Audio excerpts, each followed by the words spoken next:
First of all, is this mic working? Can you hear me at the back? Hear me at the back. Okay. Now, can you hear me now? Okay, if the sound cuts out, please somebody let me know, okay?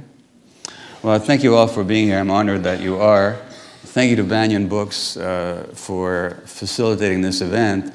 I'll be reading from a number of books, most of which I bought at Banyan. And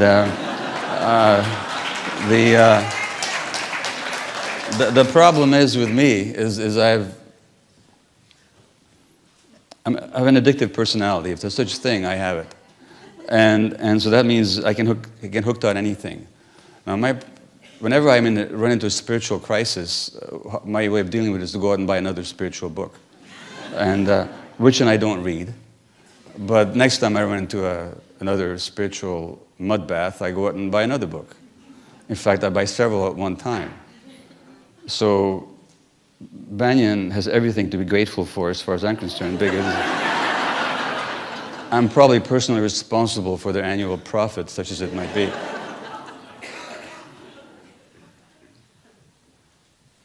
Sataram's little exercise here, what I tell you is, like, this talk was entitled, Who Are We When We're Not Addicted? The Possible Human. I didn't come up with that title. I never would have come up with that title, because the answer is I don't know. You know, I just don't know the possible human. I mean, I don't know that I know. Therefore, I jumped at the chance of giving the talk, because there was an opportunity to actually learn something. Like, rather than giving the same talk or variations on the same themes over, I'd have a chance to explore something new. And my immediate response to the question, the possible human, would have been, I don't have a clue. But then I realized, well, it's not true I don't have a clue, but that's all I have is some clues. So I'm not going to be answering the question for you tonight as to what the possible human is. At the very most, at the very best, and that'll have to be good enough, I'll be giving you some clues that I've begun to follow, or at least believe that are worth following to various degrees. But there's no completed answer here. I'll tell you to the degree to which there's no completed answer here. When Sataram began her exercises, and we're doing this breath, and by the way, I was thinking, you know, like, you go to a Catholic church, or, you know, people are doing their Christian thing, or praying, and what would happen if somebody took a silent film of this audience? You know, what religion is this that they're into? You know? But when she's doing her exercise, my mind right away, well, when is this going to be over so I can get on stage? No, I'm not doing that. I'm just sitting there trying to do the exercises. But my mind, the egoic mind, immediately wants what it doesn't have at that moment, which is attention. Which gives you a clue to the nature of the mind, as you know. It's all about the self. I'm talking about the egoic mind. And so that egoic mind has no idea what the possible human is. Or at least it thinks that the possible human is just the wanting something. Now, in this culture, we've made that into an ideology. We made that into a science. We made it into a philosophy of life. So that the North American belief, or the belief of any materialistic society, but particularly capitalist society, is that the nature of the human being is to be selfish, to be acquisitive, to be aggressive, and to be competitive. And this is who we actually are. And you know what? Scientists will actually find for you the selfish gene. There's even a book written with that title. Now, that's not science, it's ideology. But it's an emanation of that egoic mind, the same egoic mind that sits there saying, when is it going to be my turn? So, I don't know where this talk's actually going to go. You're just going to have to meander along with me and hope that I cruise through some waters that are worth cruising through, and that we get somewhere at the end that's worth getting to. let me read you this book I got for free at a conference I went to recently. So I don't know if Banyan has it or not, but it's called the Panchatantra, which is an ancient Sanskrit book of stories. I never heard of it, but apparently it's the most famous book in the world. And it's a series of stories like Canterbury Tales or the Decameron or the Arabian Nights, you know, which is, there's a kind of format where one story follows another. So the format for this book is that there was this king somewhere in ancient India who was a great leader, and his name was Immortal Power, and he had 3 sons who were rather stupid, and he was kind of worried about passing on the kingdom to them, because where will they take it?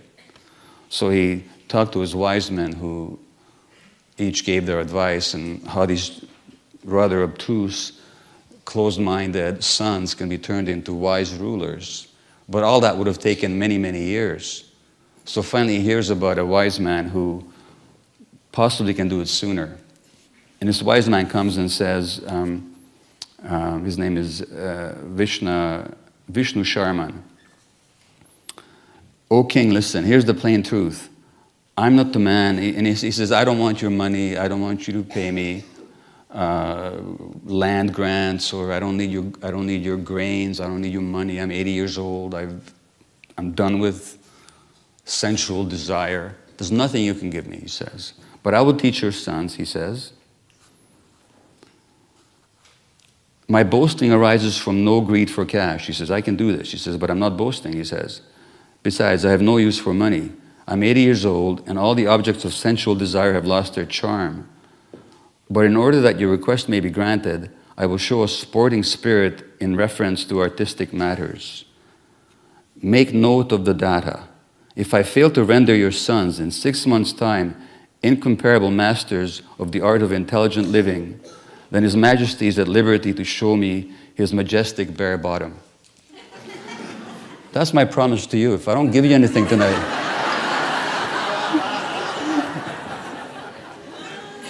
well,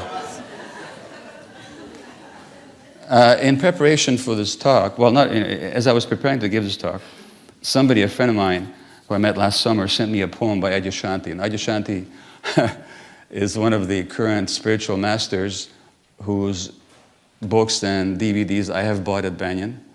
And I've read 4 pages of one of them and listened to a number of the CDs. And I love Adyashanti. I just love his presence. How many of you know his work? A few of you do.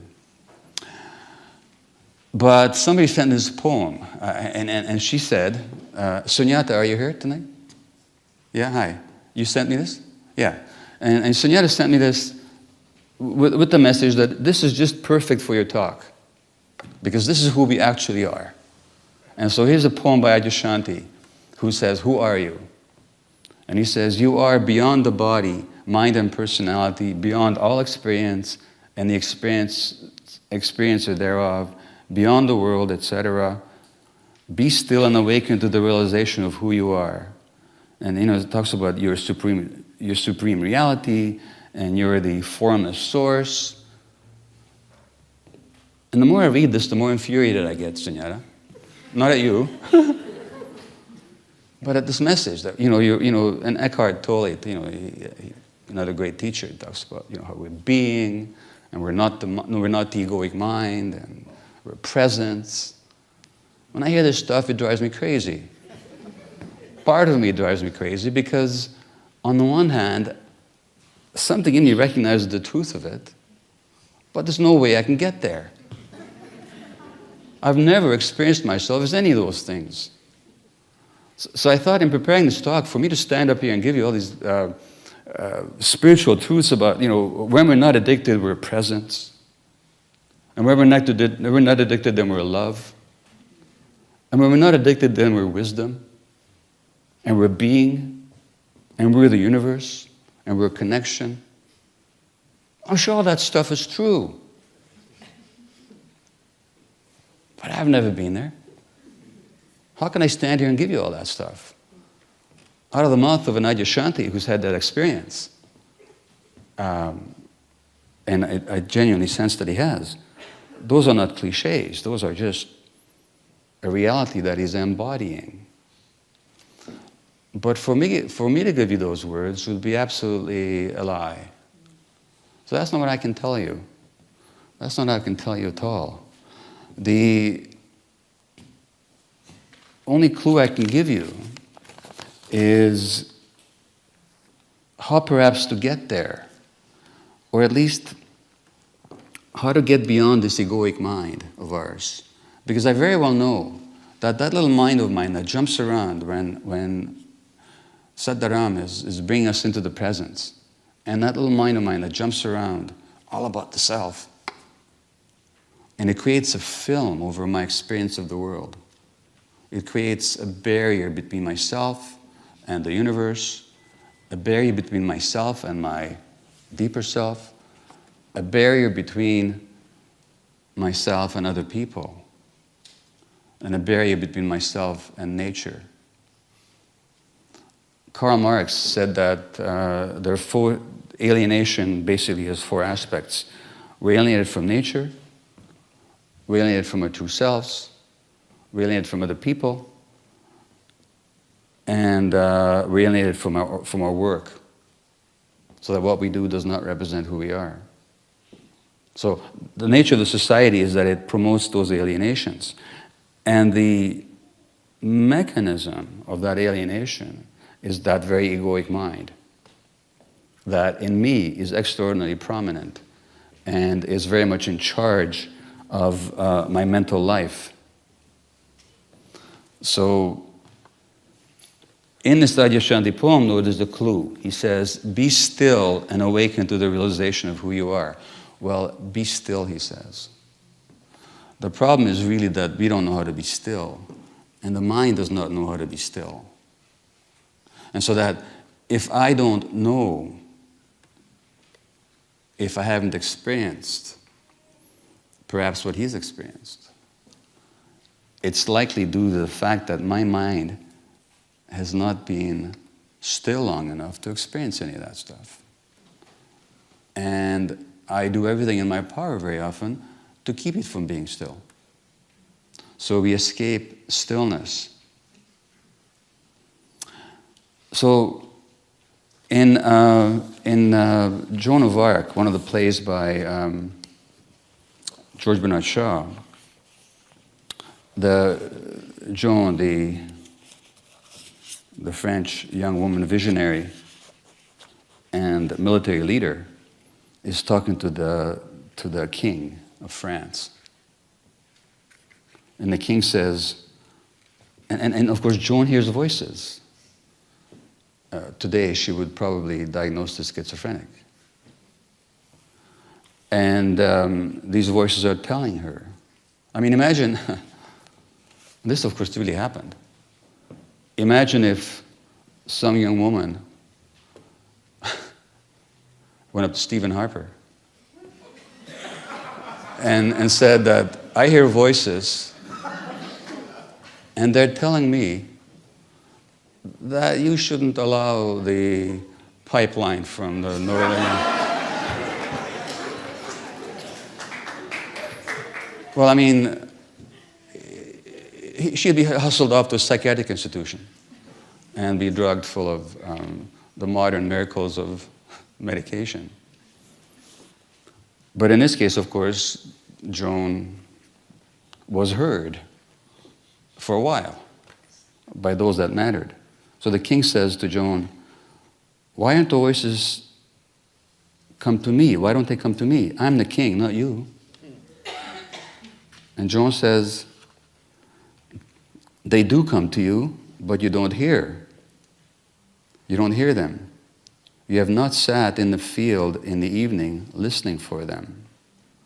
When the bell rings, you cross yourself and have done with it. But if you prayed from your heart and listened to the thrilling of the bells after they stop ringing, you would hear the voices as well as I do. So that I could complain Why can't I have that experience that other people have had of the being and the presence and the stillness and the unity and all the beauty?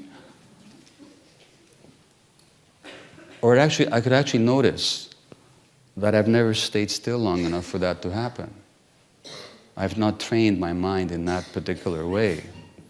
And that's, of course, why I'm so excited to working with Sadhguru in this course, because I can see right away that it'll get me out of my mind. Out of your mind is supposed to be a bad thing. What are you, out of your mind? Thank God I'm out of my mind, finally, you know.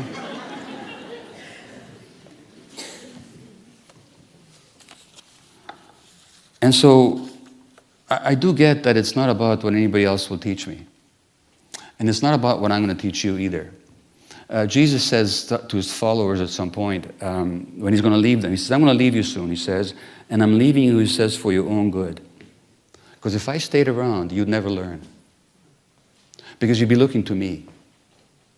But I'm going to send you the Comforter, he says, which is the Holy Spirit, which is actually the inner voice. And Jesus at another point says to his followers, that which you shall bring out of you will save you. That's what you will bring out of you will save you. So when it comes to addictions or any other problem we're facing, it doesn't do to look for the solutions on the outside. That's a clue. It doesn't look to look for the solutions from the outside. There are no solutions from the outside. There are no solutions from the outside. The medical profession exemplifies that to the nth degree. Because what we basically do as physicians is we would take addicted people or depressed people or anxious people, and not for a moment do we believe that they have the truth within themselves. Not for a moment do we believe that the healing power resides in us all.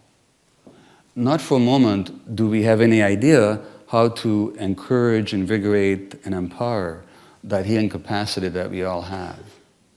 What we do instead is we replace one pharmaceutical with another. For your depression, here's the pill. Now, and I'm not even saying that I'm against pills for depression. I've taken them myself and they've really helped me. But they're never the solution. They're not the answer. At the very best, they buy you some time. But then we stop there. We think, this is it. The solution is, you have a problem, here's something from the outside, take this, and then you'll be okay. The kind of getting into your body that Sadhguru was initiating here, and the kind of looking at the nature of our mind that I'm encouraging in this conversation never occurs to the mainstream healing profession in this country or in this Western world, which is why we're so far away from understanding or being able to solve any problem at all. Now, the first thing we have to understand is that when we have a difficulty, any kind of difficulty at all, there's two ways to approach it. So you can say, I have a problem with addiction, or my son or daughter has a problem with addiction. And how do I get rid of this problem? But as the spiritual teacher Almas points out,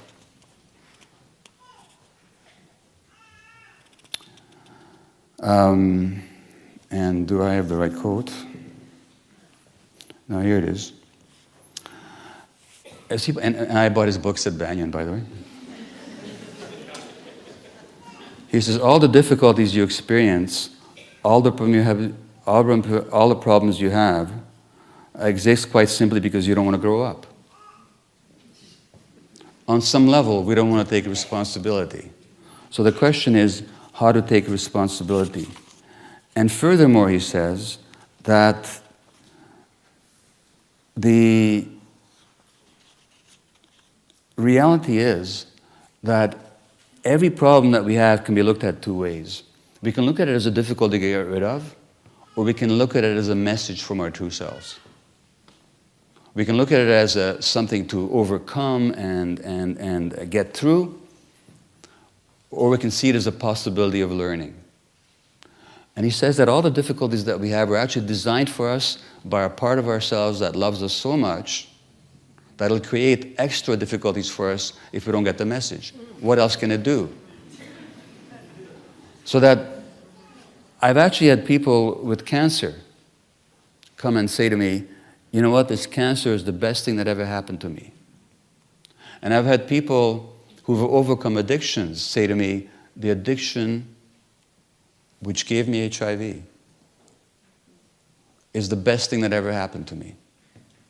Now, what on earth are people talking about? And I don't say that I recommend those ways of learning. But what they are saying is that those difficulties woke them up to the necessity of getting to know themselves. That the cancer woke them up to the necessity of getting to know themselves and to accept themselves, and yes, to love themselves. And but for those experiences, they were too stubborn to learn. They were just going to stumble along life, living an alienated existence, and they were never going to wake up to who they really were. So what Amos is saying is that any problem comes along not in order to make our lives miserable, but actually in order to make our life less miserable. And the suffering that it imposes is an attempt to wake us up. And if we wake up, we'll have a reason to be grateful. Again, I'm not saying that I recommend either cancer or addictions as a way of learning. But what I am recommending is that if they do come along, or if anything comes along, we take it as an opportunity to learn. We take it as a God-given gift that is here to wake us up. And unfortunately, many of us need many, many wake-up calls, and I'm not somebody who's very quick to learn. It takes a long time to wake me up, and even after I wake up for a while, my tendency is very much to go back to sleep. But remember, the question is the possible human? Well, what I'm saying here is that the very possibility of being human is inherent in dealing honestly and openly with our difficulties. That's what makes us human.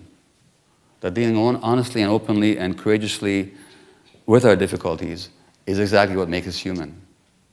And the people that are too afraid to do that, well, I'm tempted to say they go into politics, but that's a whole other conversation. That's a whole other conversation, although there's a lot of truth in it. Because then they try to act on the world rather than first acting on themselves. Now, the possible human, I was going to bring you a quote, but I left it at home, but I'll tell you about it. I recently read a book by a Canadian, American-Canadian academic called Mark Lewis, and it's called Memoirs of an Addicted Brain. Really a wonderful read. And he himself is a neuroscientist who goes through his own addictions, and he gets addicted to everything, like starts from pot to alcohol to heroin to ecstasy or other substances like that, ketamine, what have you.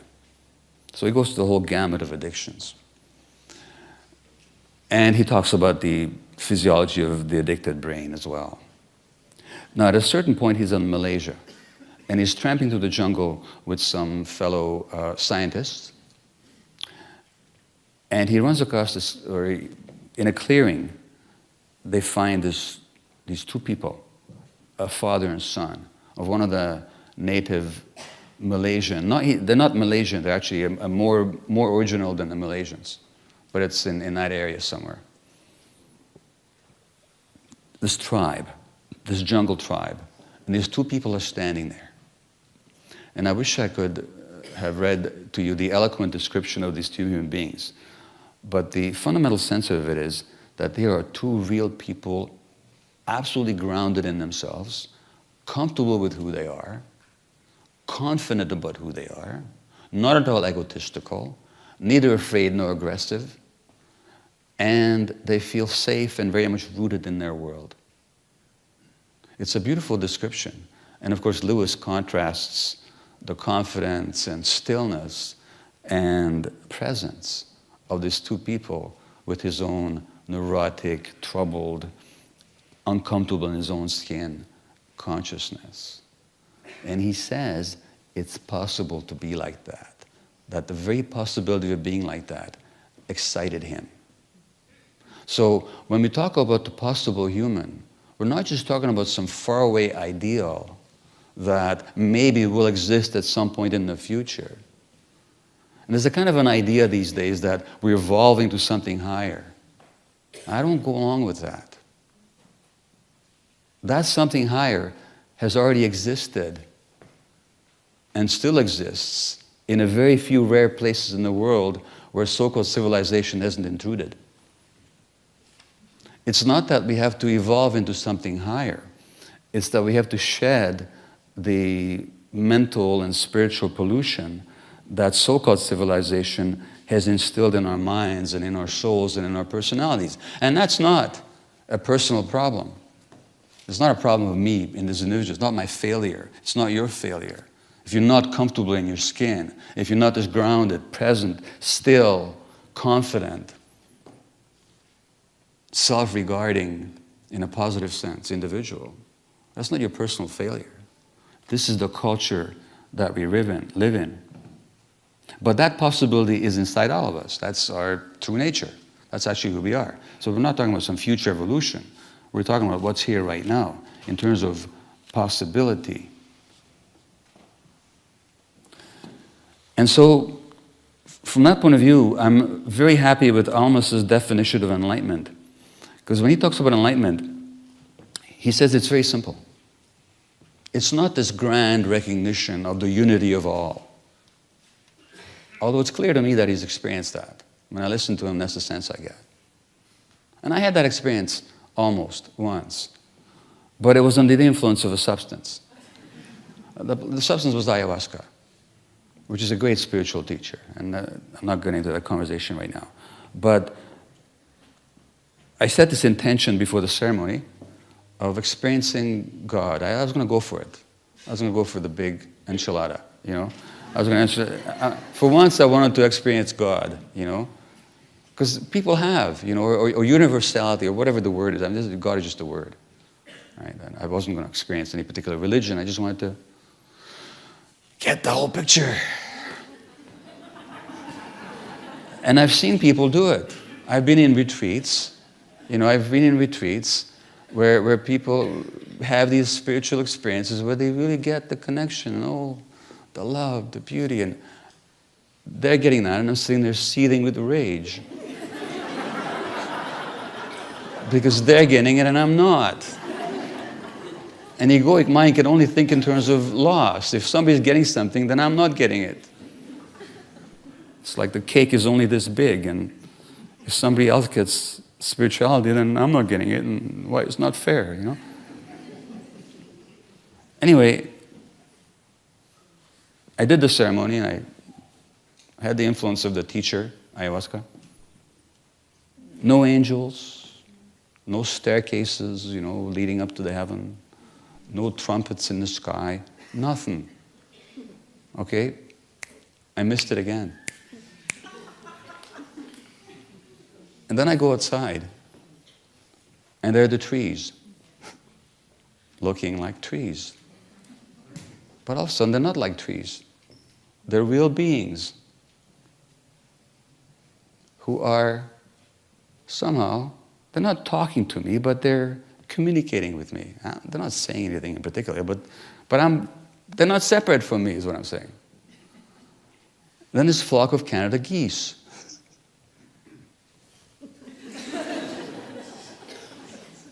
And I got it. That's God. She or he is not going to show up with trumpets and angels, not for me anyway.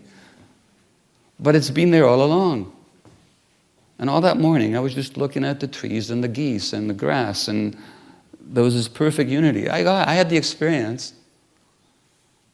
But of course, the experience was induced because the plant was in me. So I could see things that otherwise I can't see. And by a week later, the trees were just trees again. Except when I look at trees now, I kind of say to them, and I have said this, you know, you can't fool me. I know you're in there. Well, of course, the trees are not trying to fool me. I'm not the one that ends up fooling me, and it's that addicted mind of mine. And so Alma says that the enlightenment is not really this big experience. All it is, if for a moment you cannot be controlled by your mind, by your personality, then in that moment you're enlightened. And that doesn't take much. It's work, but it's not like having to experience angels and trumpets. It's just not allowing that conditioned mind to control who you are. And of course, all addiction is all about the conditioned mind controlling you. There are 4 qualities that I can see that are needed for this kind of work, to get behind the conditioned mind that drives addiction, is compassion for the self, number 1. And compassion is so lacking in this society, and particularly compassion for the self is so lacking in this society. The epidemic of cosmetic surgery.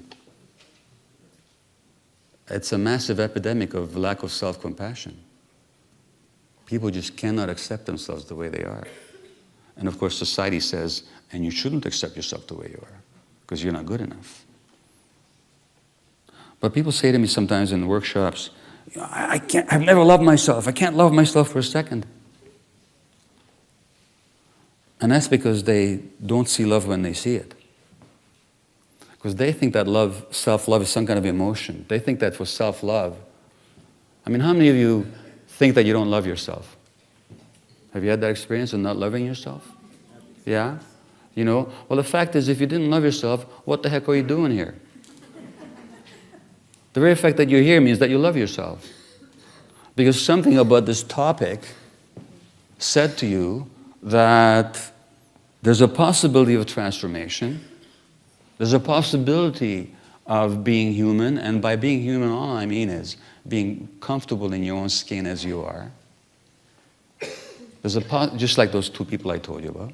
There's a possibility of that, and I'm worth it enough that I'll take myself to this event and see if I can learn something that'll help me get there. That already is self-love. So in other words, self-love doesn't have to show up in terms of gooey emotions or some kind of a warm-hearted regard for the self. Maybe you've never had, I've never loved myself in that way. I've never sat there, I really love myself, you know? But you know, when I look at it, knock on wood, and I'll acknowledge myself, I've done a lot of things that have supported my learning. That's self-love. And that's all I mean, is some compassion that there's something else is possible and that you're worth that possibility. That's all I mean. That's a necessary quality for dealing with addictions. There needs to be some courage, a willingness to look at how it actually is. Not how you'd like it to be, but how it actually is. And so that one of the prime qualities of addiction is denial. So that the people that are addicted to profit, they will actually deny that the Alberta oil sands are going to pollute the environment. I mean, the evidence is clear from people who have worked on the project. I don't have to go into the details of that tonight. But not to see that, and it's not just that they're denying it, it's not that just they know it and they deny it. They actually make themselves believe that it's not going to happen. That's the addicted mind. So in order to get over addiction, you have to actually have the courage to look at how things actually are inside here. And there has to be awareness. Again, what Jesus says, that in order to heal, you have to bring outside of yourself what is inside yourself. What you bring outside yourself will heal you. And finally, you have to disidentify from the experience. Now, when somebody stands up at an AA meeting, and I am very much in favor of the 12 steps, so this is not a knock on the 12 steps, but when somebody says, I'm so-and-so and I'm an alcoholic, something in me doesn't quite like language. Because the language identifies the person with the experience and says, I am that experience. Well, you're not that experience. Addiction is not a person. Addiction is not who you are. When you say, I'm an addict, well, nobody is an addict. That's not who you are. Even when people say, and I had to, when James said it in his introduction, when he said that somebody's a survivor, well, as long as we don't take those categories as categorical, as long as we don't take those categories as defining anybody, because nobody is a survivor, that doesn't define who they are. Because when you say I'm a survivor, you're simply defining yourself in terms of the past. In the present, you're not a survivor. You are whoever you are in the present. The fact that you survived something doesn't make you into a survivor. So those statements are both true and not true. But we have to disidentify. We have to let the identification with the experience go, so that if you understand that addiction is not who anybody is, it's just an experience. And who you are is never an experience. Even if you had the experience even if you're 49 years old and you had the experience for 40 years, that still does not mean that you're that experience. So we have to let go of that identification. Now the second question, and then another question we have to ask is, what experiences do we keep creating for ourselves that keep us in these addictive patterns? So what experiences do I generate that keep me in the addictive experience? So let me tell you about myself a little bit. Not that I haven't been all evening, but let me tell you a little bit more about myself. I've just come through a 4 or 5 week absolute funk. I mean, I was depressed. I mean, you might say that had I been in a different phase of my life, I might have said, okay, great, time for the antidepressant. Because some days it felt that lousy. Now, of course, you know, this is just after a real addictive run in my life. Addicted not to substances, not to shopping, not to any of the usual stuff. On the 1st of December, I flew to Albany, New York, where I spoke on the 2nd, the afternoon of which I flew to LA, where I spoke on the 3rd. And on the morning of the 4th, I was going to come back to Vancouver and then to Victoria the same day to lead a 5-day retreat, which, thanks to Health Canada, was canceled. That's a long story, but it was going to be with Iuasca, and they said, buddy, don't do this. And they were looking out for my health. They said, you're traveling too much, you know. Stay home, take care of yourself, you know. But the previous month had been all like that. And I'm feeling good. And I'm in my element, I'm in my power, and I'm present with people, and I'm speaking the truth, and people are appreciating it, and I'm responding to them in the moment. And I come home, and within a day, I crash. I have severe back pain, I can barely get out of my chair, and I get more and more depressed. And, of course, I become totally addicted. What did I become addicted to? Not so much the feedback. It's not that I go out and people hear me and they applaud. I mean, that's nice, but I see past that. I know that that's not me. But what I do get addicted to, personally, I'm just talking about myself here. I'm talking about the subtle nature of addiction. What I do get addicted to is being that person who can do that. Being that person who can speak the truth. Like perhaps if I'm at all on my game, I might be doing tonight. That's for you to judge. But then I get addicted to being that person. And when I'm not doing it, the crash invariably comes. Now, who creates that? I create it by doing way too much. James mentioned my book, When the Body Says No. And I tend to believe, somehow there's a belief in here, that I'm immune to what I teach. That I can teach people all this stuff, which is true, that I've learned in the world, but somehow the rules that seem to apply to everybody else somehow have left me free to be exactly the way my egoic mind wants me to be. No wonder then, I come home and I go through the typical withdrawal of the addict. Depression, irritability, physical pain. So that in dealing with the addiction, we also have to ask is, okay, I may not be the experience. I am not that experience. But what experiences do I generate for myself that keep me in the experience of addiction?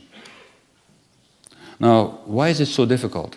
Why is it so difficult to get out of these habits? Why is it so hard? Albert Camus in The Plague, a wonderful novel, takes place in Algeria, and it's about a bubonic plague which takes over the city. As you know, it's by a bacillus that is spread by rats.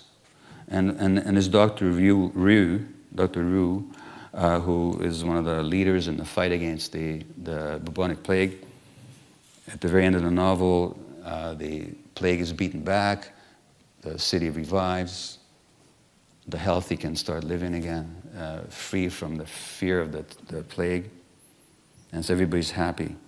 And the last paragraph of the book is very sobering. Now, I believe that Camus may have meant this as an allegory for fascism, but I think it's an allegory for something much bigger than that.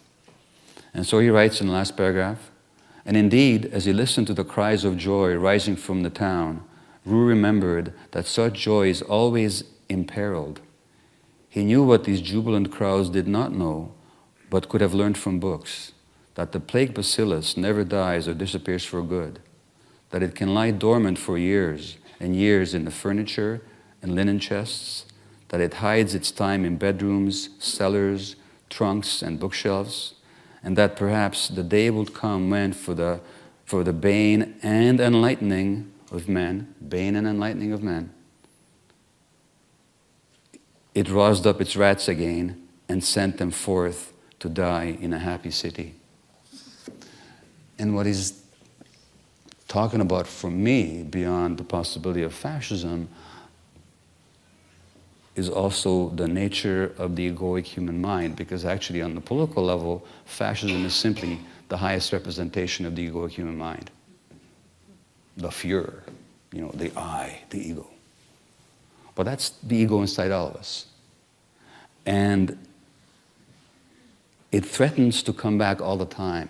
The Buddha has this image, a very powerful image, a very disturbing image of two strong men pulling a weaker one towards an abyss in which they're going to hurl him, casting him to his death.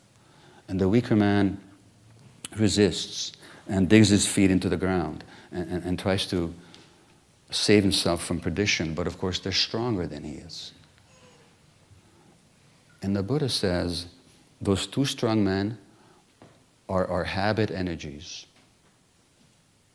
Our habit energies. They're the ingrained habits of the mind. And that weaker one is ourselves. And those habit energies, just like Camus says that the plague can come back, in the same way, those habit energies can assert themselves almost at any time. So it does take vigilance not to be an addict in a society. So there's some truth when the person stands up, I haven't drunk for 40 years, but my name is so-and-so, an alcoholic. As much as I don't like the phrase, there's a truth in it. Because the truth is that the possibility of addictive behavior is still very much within me, and I need vigilance to overcome that. I can never take it for granted that it's totally gone. And so that's just the nature of the human mind, because these habits are ingrained very, very early, and the needs are ingrained in the brain very, very early. And furthermore, of course, it's in the very nature of the thinking mind. It's difficult, as Michael Braun, who is another writer whose book I bought at Banyan, as he says, it's difficult to think outside the box because the thinking is the box. And that's where the yoga work comes in, is because it gets us outside that thinking mind. So if we have a hard time thinking our way past our addictions, don't worry about it. That's the very nature of the thinking mind, that it itself is a representation of addiction. And it's very self-oriented, as Eckhart Tolle points out, that the structure of the egoic mind is wanting. The wanting is structural. Hi TJ. What we want may change. So what I want may be, at a certain time, this, shopping for this, or wanting that from the world, or wanting, so the content may change. But the wanting is structural. And that's what I mean in my book, Hungry Ghosts, about the addiction process. So that there's a fundamental addiction process. That's the same for every addict. And I define addiction as any behavior that is associated with craving, temporary relief, and an inability to give it up despite negative consequences. But it goes way beyond that. That's the nature of it. Wanting, craving, temporary relief when you get it, and long-term negative consequences. And that's what an addiction is. And that wanting is structural in the egoic mind. No wonder then we have such a problem with addictions in this society, which promotes that, as I'll say in a moment. And Almas has got a wonderful image, funny and maybe disturbing at the same time. Basically all just babies wanting a tit to suck on, he says. We look at every other human being as a tit. And we're wondering, where's the nipple? And is it big enough? Is it contain enough milk for me?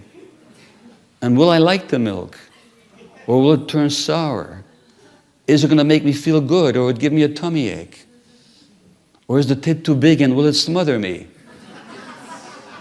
So he says, basically, all human beings, we're all like a bunch of tits walking around looking for the nipple. Well, again, that's just another way of saying what Tolle also says, is that the wanting is structural. So that when you say to yourself, I'm an addict, well, no, you're not. You're a human being.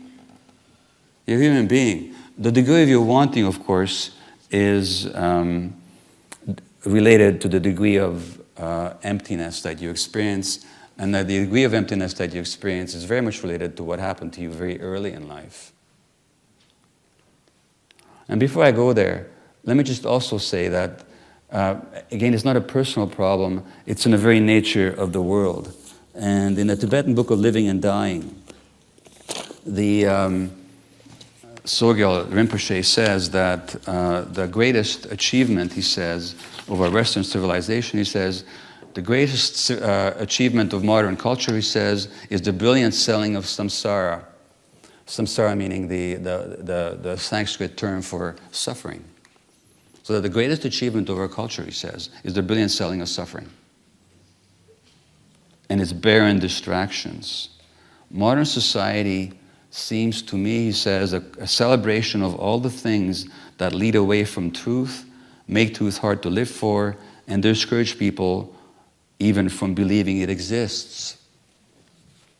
So that the very culture we live in denies that there's truth, makes people hungry, hurts people, leaves them isolated, therefore empty, therefore wanting satisfaction from the outside, therefore addicted, and then it creates all these products and all these activities and all these cultural diversions to fill the very emptiness that it creates. And then they say, that selfishness is the nature of human beings. And there's the complete circle of the ideology. Well, as Eckhart points out, that every addiction arises from an unconscious refusal to face and move through your own pain. Every addiction starts with pain and ends with pain. And as I've often said, in the downtown East Side, where I worked for 10 years, I hardly met any woman, and really maybe one, I remember meeting one, who said she had not been sexually abused, everybody else had been. So that the greater the pain, the greater the addiction. And that pain always goes way, way back. There's a very interesting relationship between the word attachment and the word attachment. In Buddhist terms, attachment is the craving and the holding on to things. in an unhealthy way. We're attached to our possessions, we're attached to our looks, we're attached to all the things that are passing and evanescent, temporary and unsatisfying. And that's what creates suffering, is the attachment. So there's that word attachment in the Buddhist sense. Then there's the word attachment in the modern psychological sense. And attachment means love. Attachment means the drive to be close to somebody in order to be taken care of or in order to take care of. So that in my book with Gordon Neufeld on Hold On to Your Kids, about the need for children to attach to parents and what happens when that attachment is lost, we're talking about attachment in a positive sense. It's very interesting that the same word is used because the reality is the less you had of that positive attachment, the more you're going to have of that negative attachment. So the degree to which you attach to food, the degree to which you attach to substances, the degree to which you attach to attention, the degree to which you attach to television, any external behavior. And as somebody said, all addictions are ways of trying to get from the outside, trying to solve your problems from the outside. So the more attached you are to getting something from the outside, the more it means that you never had in the first place the attachment in the positive sense. So addictions, there's no big, again, the profession and thinkers and so on, they make a big mystery out of addiction. What is this all about? Why would people do these things to themselves which hurt them and destroy them and blight the lives of their children and their families? There's no big mystery about it. The less attachment you had, the less your attachment needs were met as a child, the more attached you're going to be to getting it from the outside. And you might get it through relationships. So, for example, you might never have a substance addiction in your whole life, but you just might be a nice person. And you're a nice person all the time because you need to be liked. Why did you ever need to be liked? Because you did not get your attachment needs met. You were not accepted for who you were. You were not loved for who you were.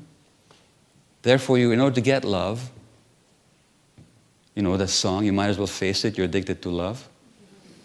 Well, that's the nature of this society. A lot of us are addicted to love, and a lot of us will we contort ourselves into pretzels in order to get that love.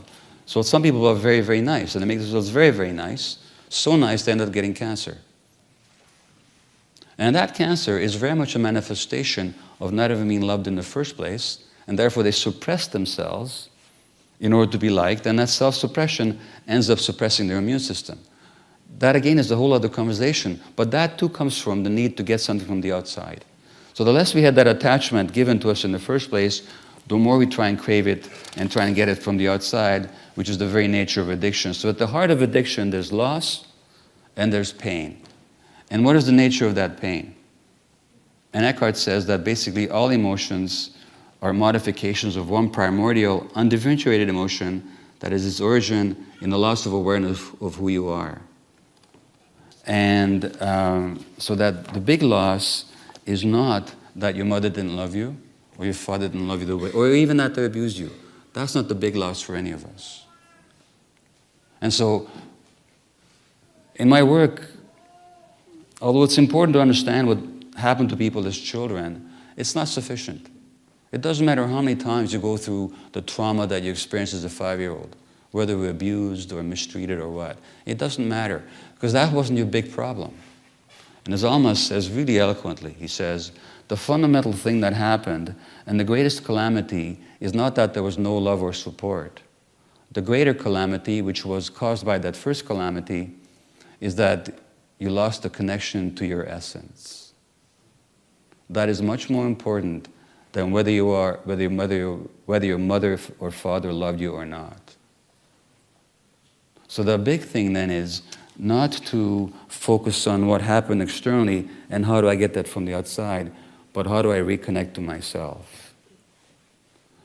And that reconnection to the self doesn't happen through here. Because if it happened through here, boy, I'd be the most enlightened person in the world. Because I've thought about this, and I've thought about this, and I've thought about this. And I've written about it. And people write to me, they do. Thank you, your book changed my life. I'm thinking maybe I should read it myself.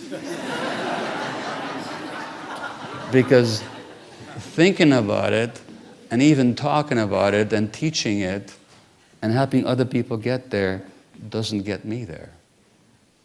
Because you can only get there in here. You can only get there through the body. You can only get there at the very core of your being. So there's nothing out there. There's nothing I'm going to say. There's nothing else anybody else is going to say that's going to get you there. All the teachers tell you that. And all anybody can give you is just clues. So I hope I've given you some clues tonight. But let me finish with a quote which, you know, as it says in the Tibetan Book of Living and Dying, so whatever you do, don't shut off your pain, accept your pain, and remain vulnerable. All these things we do to get away from pain, like being nice or doing substances. Don't shut off your pain. However desperate you become, accept your pain as it is, because it is in fact trying to hand you a precious gift, the chance of discovery through spiritual practice what lies behind sorrow.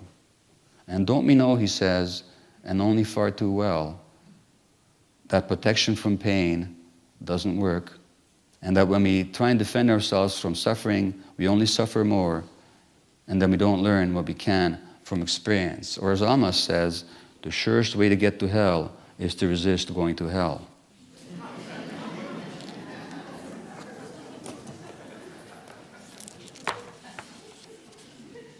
But I also know this, and do I know it? I do know it. Do I embody it all the time, or much of the time? No, I don't.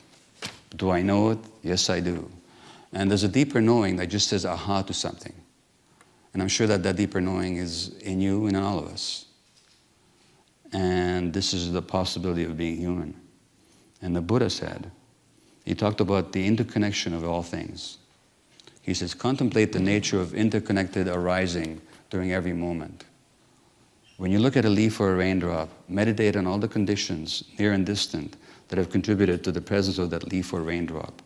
Know that the world is woven of interconnected strands. This is because that is. This is not because that is not.